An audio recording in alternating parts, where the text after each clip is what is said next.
go now, baby. We are right back into the action for another day of the week. Welcome to the Wednesday edition of Before You Bet, airing live right here on the Covers YouTube and X channels. If you're watching on YouTube, smash that like and that subscribe button right down there. A lot of great content here on the Covers YouTube channel with the big game right around the corner.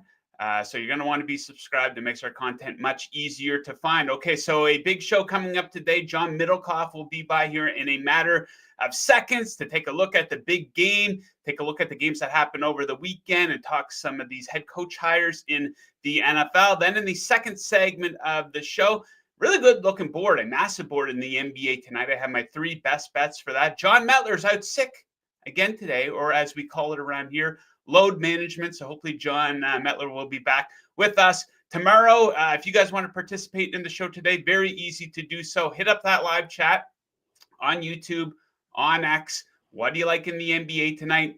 What do you like in the Super Bowl? What was the worst head coach hire in the NFL? Still one more to go. It's looking like Kellen Moore to the Saints here, potentially.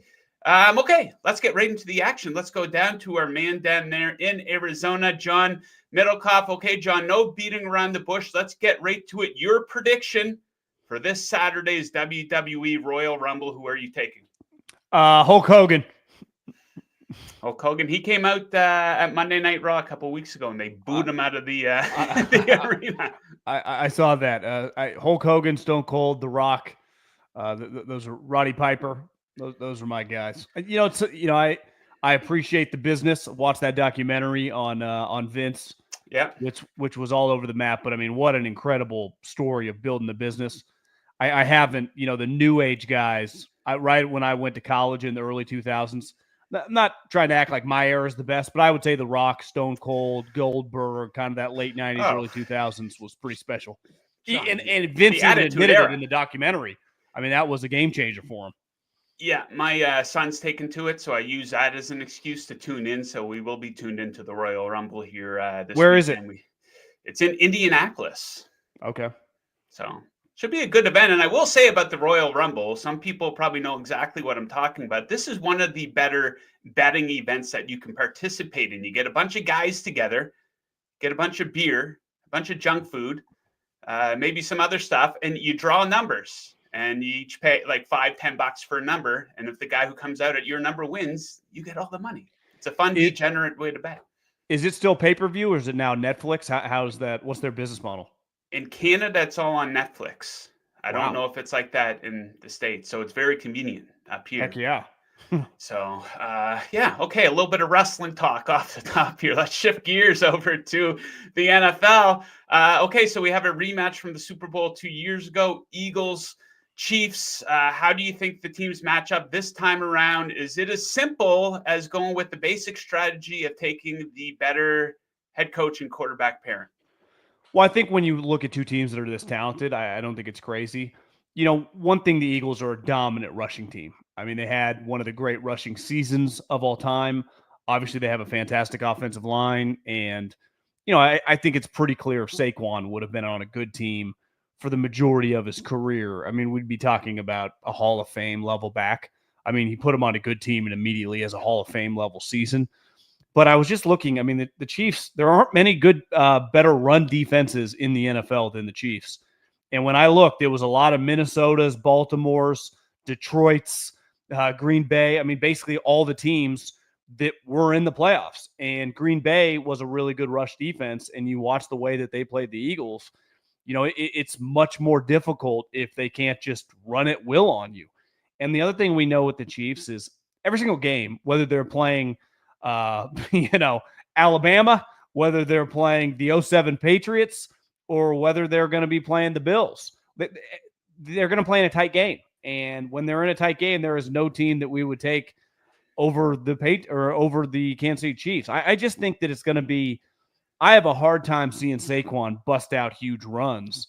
And that's kind of been their MO. I mean, that was a big deal against the Rams. Obviously, that was the first play of the game. He went for 65 yards. And you kind of felt like this is not going to be a fair fight.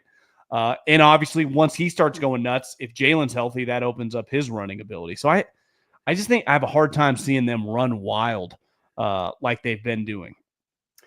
Okay, so when you think of great coaches in the NFL, the name Nick Sirianni usually isn't top of mind. Things really went off the rails for this team last season. People were pretty quick to want to run this guy out of town. So my question to you is Sirianni a great coach? I mean, this is 2 Super Bowl appearances in 3 years. For most guys, you would say, yes, he is a great coach. Or is he a guy who's elevated by really good coordinators and a really talented roster? Yeah, I think it's a combination of both. I mean, clearly the guys like him a lot. Like him a lot. I mean, and he's got a lot of star power. I think the confusing part about Sirianni, if he was a former linebacker and he had been a linebacker coach and a defensive coordinator, I think he'd get a lot more credit. It's very rare that you see offensive coaches, especially younger offensive coaches. It's one thing like the older version of Mike Shanahan, or like when Andy lets Nagy or Bieniemy over the years call Doug Peterson call some plays. But ultimately, you think of Andy Reid as a play caller, Kyle Shanahan, Sean McVay, Matt LaFleur, all these guys that just got hired, Liam Coen, Ben Johnson. What do they ask? Are you going to call plays? They all say, yeah, I'm going to call plays. Sirianni's an offensive guy who does not call plays. So he's like a Harbaugh brother or a Tomlin. But all those guys, I know Jim's technically a quarterback, but we think of him like a defensive guy. He's like a CEO. And let's face it, I mean, if the Eagles win the Super Bowl, Howie Roseman's going to the Hall of Fame. This would be multiple Super Bowls with 2 different head coaches and 2 different quarterbacks. The only guy I could think of was Ozzie Newsome that did it with the Ravens, Billick, and Trent Dilfer, and then again with Flacco and John Harbaugh. Start looking around. It is very hard to find GMs that have won multiple Super Bowls with different coaches and different quarterbacks. I guess you could put Al Davis in there, but I mean, he's kind of unique. He's the owner. So I just think that, when I think of the Eagles, and I'm biased, I mean, I worked there for Howie. Like, I think of Howie sometimes before Sirianni. Have you looked at their drafts from like the last 4 years? Their first 3 picks, they don't miss. And then not only has he crushed the drafts where it's like clear he's the boss, think about their 2 moves this offseason. Saquon it's like, okay, separate the Giants conversation. What about all the other good teams that could have used him? He didn't cost $100 million. Howie got him for under 30 guaranteed. And this is, they paid a lot for Fangio to be their coordinator. And Vic was like, let's do Zach Bond. Howie's like, yeah, let's do it. And then all of a sudden, Zach Bond is like Ray Lewis meets Patrick Willis. It's how he was making plays the other day. I mean, it's one of the great 1-year signings I can ever remember. Like Saquon, you could see it. I thought, I don't think I thought he was going to go for 2,000, but I would have guessed 1,500 yards, like 15 touchdowns. The Zach Bond thing that's pretty nuts. Yeah, super talented roster there up there in Philadelphia. But back to Sirianni, he wins a Super Bowl. Just start listing off coaches who have won a Super Bowl. He'd be in pretty special category. Absolutely, yeah. I think people will take him a lot more seriously if they end up winning this game here in a week and a half. Okay, a team that won't be playing in the game, the Buffalo Bills, now 0-4 against the Kansas City Chiefs here in the playoffs. They cannot get over the hump. A lot of people are rooting for them, myself included. It was sad watching Josh Allen walk off that field. But guess what? The Kansas City Chiefs aren't going anywhere. So we could talk about what the Bills need to do in these actual games to get over the hump against the Kansas City Chiefs. Maybe get off to a better start. Maybe execute some key plays a little bit better. Maybe get a little bit of help from the referees. But from a roster construction standpoint, what does this team need to do this offseason to be better prepared to take down the Chiefs? Well, I think if you look at the last 2 conference championship games, the Ravens played them completely different than the Bills, and both of them lost, in heartbreaking fashion. The Bills can score against them. Josh Allen has a lot of success against the Chiefs, but their defense completely gets overmatched. Even in that Ravens game, they were holding on for dear life. And you look at the Ravens last year, the Chiefs didn't score in the second half. Their defense is fantastic. Their offense lets them down.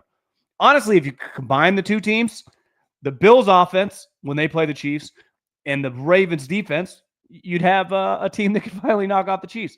So I think it's clear. The Bills have to get better on defense. They need more physical players. And it's been difficult for them because they're, cap situation. But if there are players available through trades, I think they got to be aggressive. And let's face it, the Eagles became one of the best defenses in the league, and they invested a lot on that side of the ball. From Jalen Carter to Jordan Davis to Nolan Smith to the 2 corners this offseason.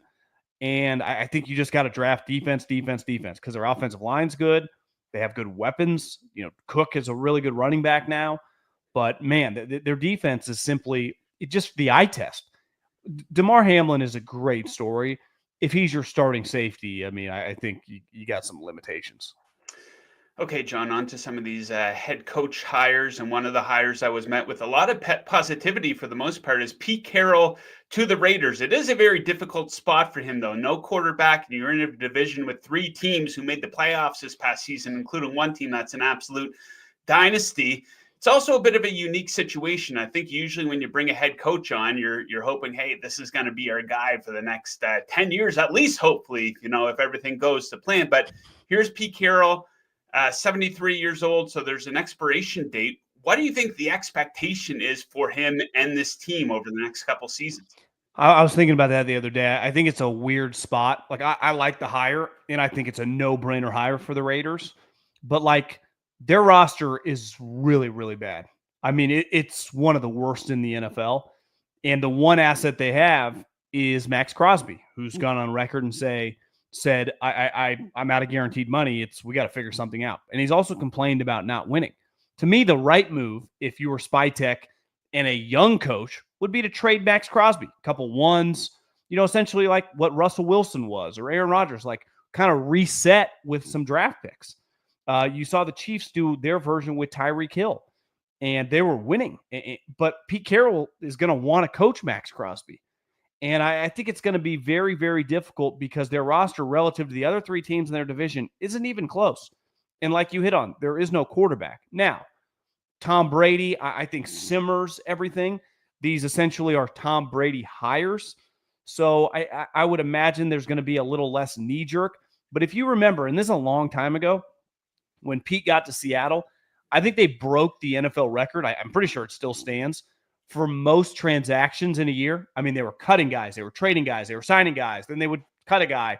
It was every day. It was something. It was constantly turning the roster.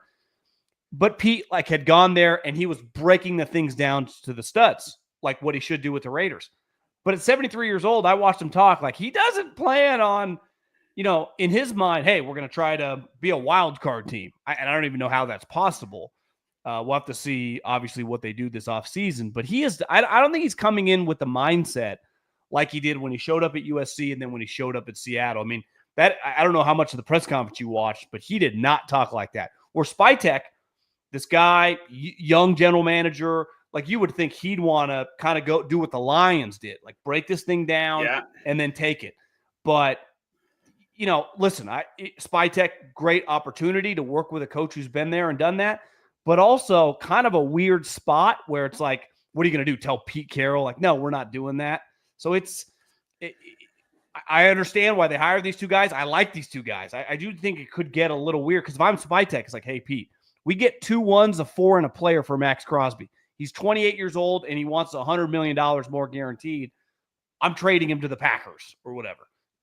Yeah, Pete Carroll would say no. Sometimes you got to get really bad before you get good in the NFL. So maybe that's the path they'll take. Okay, so on to America's team. They kind of buried this hire. I'm getting ready to hit the sack here on the East Coast on Friday night, and they announced that they're hiring Brian Schottenheimer. So a very underwhelming hire. I think that's fair to say. A guy who was their offensive coordinator for an offensive head coach. This guy has a coaching resume longer than a CBS receipt, but now all of a sudden he is head coach material in the NFL. A lot of people criticizing the hire. What do you think this says about the state of the Dallas Cowboys, who no longer feel like this big time franchise in American professional sports?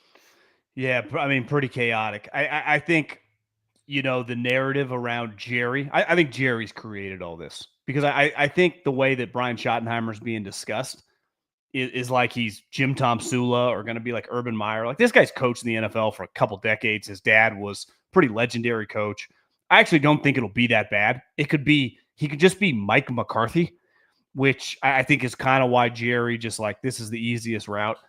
I also think this goes back to the McCarthy situation where I think Jerry thought he could get over on him and get Mike to sign essentially a player contract. Some fake 3-year deal, which was only probably guaranteed 1 year. And Mike eventually said no, and Mike misplayed his hand. I think if Mike could do it over again, he might have stayed, because I think Mike thought he could be the Bears coach. And now, what was it? Last night, Mike realized, well, I'm not getting any jobs. I love it when a guy pulls out of a job that he wasn't going to get. It's like, Mike, you didn't have to pull out of a job. You just were not going to get the job. But I think the Cowboys, man, there's just a lot of negativity surrounding them. And the only way, like, you got two options when there's a lot of negativity. Like, there's a lot of negativity over the last couple of years around the Eagles, and they just kept their head down. They kept doing sweet stuff, and they kept, hiring big-time coordinators, making sweet moves, and they won. It just shuts everybody up, right? Jerry's not exactly like Howie dynamic like that as a GM. They're actually, while they do draft well, they're pretty meat and potatoes. Like, they don't do crazy trades. Like, it would be, everyone's like, they could trade Micah Parsons. Yeah, they could, but like, is Jerry trading a guy for like 2 1s and 2 2s? Even if it might be the right move from a financial standpoint, I doubt it.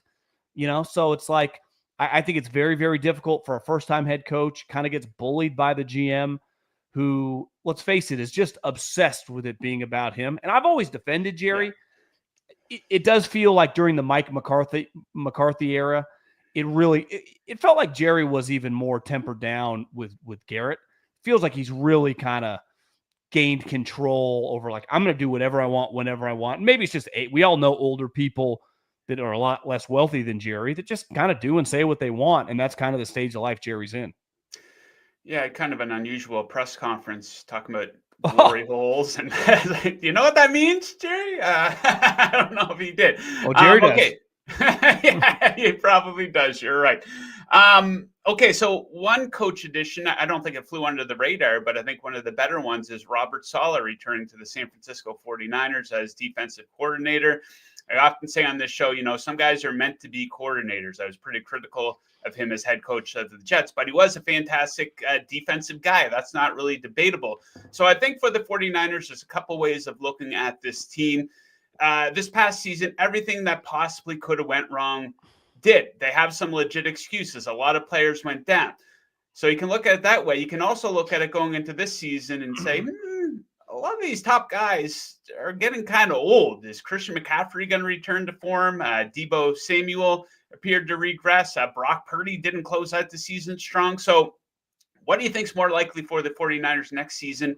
Returning to being an elite force in the NFL, or a team that's a fringe team that might not even make the playoffs? Well, I think you hit the nail on the head. Like, Saleh is a great number 2, fantastic defensive coordinator. I actually think he was like the headliner for this group. Dennis Allen, fired head coach, awesome defensive coordinator. Eberflus, fired head coach, defensive coordinator. Like, these guys are in their right spots. Even Josh McDaniels, fired a couple years ago. Like, he's a number 2. I'm with you. And listen, I think it's anytime a couple has been broken up and then they get back together. And I know this, like, they didn't break up, Saleh left, but sometimes you can't rekindle the past.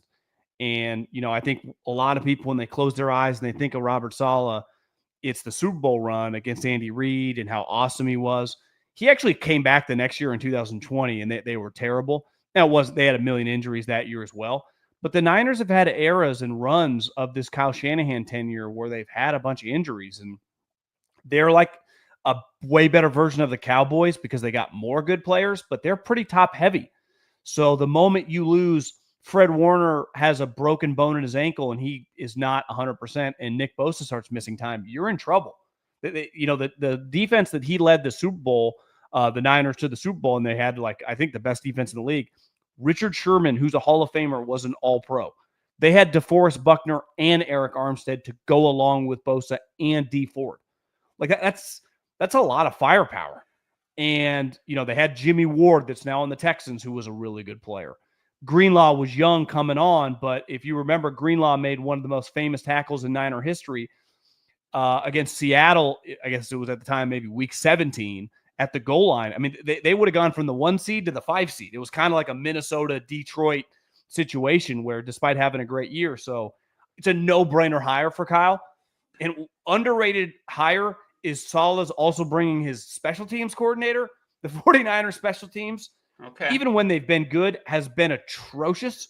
I'm not talking about like kicking and punting, though their kicking was bad. I'm talking about just coverage.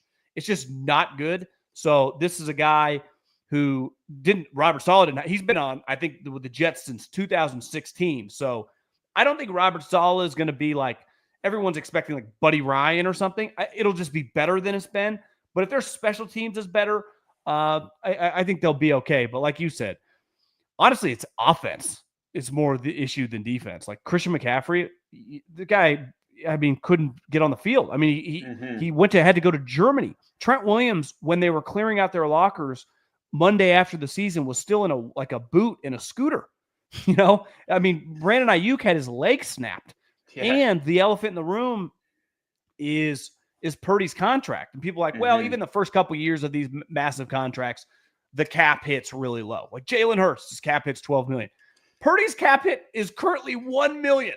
So it's like whatever his cap hit, even if it is $10 million and $15 million the first couple of years, that is 10x and 15x what it's been. So that does impact the 49ers that, have a lot of high-priced players. So it's a little different than like, well, it's time to pay Patrick Mahomes or CJ Stroud. Those guys were high first-round picks, so they were making a little bit of money. That's not the case here. So that's obviously the biggest, I would say, question mark in 49er land is like, what is this contract going to look like? Okay, last guy I'm going to ask you about is Liam Coen, who gets a head coach job with the Jaguars. Do you think he's being given too much power here? This is a guy who's 2 years removed from being the offensive coordinator at Kentucky. And yes, absolutely, he had a fantastic season with the Buccaneers, but they're paying him a lot of money. He's going to have a say in who the general manager is. Is it just a case of the Jaguars are so incredibly desperate here? I think it has to be because 2 years removed. He's 5 years removed from just being like an assistant wide receiver coach in the NFL. His rise in like a 4 or 5 year span it's much higher than like Kevin O'Connell or LaFleur and these guys that had coached in the NFL for a long time. The Jags were clearly incredibly desperate. You watch that press conference, listen, Ben Johnson, people were critical of him the way he handled the Washington situation, but clearly he wasn't confident in being ready. And this guy, I don't blame him for the way the stuff happened with Tampa. Any human being, it's hard for most 99.9% of people to relate to making $5 million or $12 million. But I think most human beings would have taken the job that pays $12 million and you get to be the boss. So I don't blame him for that. But you watch the press conference, and I watched them all. Aaron Glenn, like clearly, like this guy's impressive. Obviously, Pete. And then you watch like Liam Coen. You're like, I got this situation red flagged. I think he's very, very lucky that he's in Jacksonville, which I think is fair to say is like, and I don't mean this in a bad way, just relative to the other 32 teams, the least relevant franchise, the way it's covered, the way it's followed. So you get to fly under the radar a little bit. But I don't know. I think he's pretty cocky for a guy that really hasn't done that much because you're like, oh, he had a great year in Tampa. He did, but they had a great year the year before. Like Baker, he didn't resurrect Baker's career. Baker's career, that was last year, right? And, Jason Light is, I don't know where you'd rank him. Top 5 GM. Like he's really, really good. I think I saw Spytech say 44 of the 53 guys that made Tampa's roster were draft picks. And this is a team, and those clearly at Jason Lights now has been there for a decade. They're all his picks. And this is not like, well, it's just, of course, this is a team that every year is winning 10, 11 games going to the playoffs. So I just think that you didn't just resurrect like what Canales did the second half with Bryce Young. Like, I think that's impressive. Having Baker just drop back and throw to Mike Evans, again, I'm not acting like this guy is not a good coordinator. Yeah. But let's not just anoint him as like the way he kind of carries himself. And this league's humbling, man. Pete Carroll didn't carry himself like that. Mike Vrabel didn't carry himself like that. Liam kind of comes in, and I get it. The Glazers were begging him to come back $4.5 million a year. And then Shad Khan's like, hey, I'll give you 12. And I know you've only been in the league 3 or 4 years, but who do you want as your general manager? Like, it's kind of crazy, honestly. Yeah, it's absolutely bananas. At least he'll get the benefit of playing in a pretty shitty division. So he might get a little bit of a head start that way. And they do have some talent on the team. Yeah, Trevor So, Lawrence, absolutely. I've been critical of him, but he has the ability to be a top 10 quarterback in the NFL if things can line up for him. So did we'll you see. see the video? He's his arms in a sling. Like he's hurt a lot. Oh, yeah, he's actually what he missed the last few games of this season, I think, too. Yeah, I there's think been a like few 6 or injuries. And 7. It feels like he missed a large portion because I remember looking up and seeing Mac Jones on my television a lot. yeah, it doesn't look like Trevor Lawrence is going to live up to that hype. You know, he was No. put in that class with Andrew Luck and Peyton Manning 2 years before he entered the draft. It was Yeah. everyone already had him Premature. pinpointed as that number one guy. Absolutely. Okay, John, we will leave it at that, but you're going to be back with us later on in the week. We're going to be recording the Before You Bet Super Bowl Best Bet Special. And of course, you're going to be a part of that. So that will take place Friday. So until then, best of luck with your handicapping, and we'll catch you Friday. See ya. Yes, sir. The man right there, Gab in the live chat. He says Kansas City money line. Yeah, a lot of people seem to be aligned on the Kansas City money line. Their spread holding steady at 1.5. The total 49.5. I like Kansas City to cover that number. Probably lean towards the over. We'll make a decision on that later on in the week, but I have got a couple bets in already. Not a whole lot of line movement on them yet. So on Friday, probably late afternoon, early evening, we're going to be posting that Before You Bet Super Bowl Best Bet Special. But now we shift gears over to the NBA. No John Metler today. Like I said, he's under the weather, so hopefully he'll be back in the mix for us tomorrow. But I have 3 bets that I like. And let's start things off in Boston, where the Chicago Bulls are in town. Big spread here. Don't be scared of the big number, homie. I'm going to take the Celtics to cover 14.5. So this is a spot I've talked about a lot here this season. Boston is fantastic after a loss. They're 11-3 against spreading games after a loss. They lost last time out versus the Rockets by a bucket. And they're not just covering the spread in these games. They have in the spot 14 games. 10 of the wins came by 15 or more points. 7 of those wins came by 20 or more. So this is a team that takes things very seriously after a loss, and they have more losses than people expected this season. Maybe a little bit of a championship hangover or something going on. Now they're playing a Chicago team that's been absolutely god awful on the road here since the calendar flipped to 2025. Some awful losses on the road this month. They lost to the Wizards by 18, Pacers by 16, Portland by 11. The Warriors, who aren't very good, beat the shit out of them by 25 points, 28th in offensive rating on the road this month. They could have trouble keeping up. And the Bulls are really bad in the fourth quarter as well. This is something you want to pay attention to when you're betting these big numbers. Dead last in fourth quarter point margin over the last 10 games. Their average loss on the road this season has come by 15.1 points. So we'll take the Celtics to bounce back and cover that big number. Another spot that I love this season is the Clippers as a favorite. And I think it's a fantastic spot for them down in San Antonio as a 3.5-point favorite. They are an NBA best 15-6 against the spread as a favorite this season. They're coming off a loss to San Antonio the last time these teams played, but overall they have had their number. They've won 8 of the last 9 games between the two teams. Big statistical advantage here for the Clippers coming into this one. 3rd versus 26 in net rating over the last 10 games. 1st versus 28th on the defensive end. Kawhi should be in the lineup here tonight for the Clippers, who are relatively healthy. And just some sloppy basketball here from San Antonio. Over the past 5 games, 28th in turnover percentage. They're allowing the most threes per game in that span as well. And potentially maybe a little bit of a rusty performance loading here for the San Antonio Spurs. Bit of an unusual scheduling spot. This is their first game back after playing 2 games in France there last week. And we will wrap things up in Golden State. Faded the Warriors last night. The Jazz covered for us as a big underdog. I'm going to fade the Warriors again and take the Thunder to cover as a 10-point favorite here. So this is a perfect storm, ladies and gentlemen, for fading the Golden State Warriors, who are coming off a win last night versus the Jazz. Golden State is awful in the second game of back-to-backs and in games after a win. In the second game of back-to-backs this season, they have some really bad losses of 12, 10, 30, and 17. They're also covering in just 36.4% of games after a win this season. And this is a beautiful scheduling spot here for the OKC Thunder. So they've been off for the last 2 days. They're headed home after this game. They're off for the next 2 games. So they should be well rested. Their focus clear.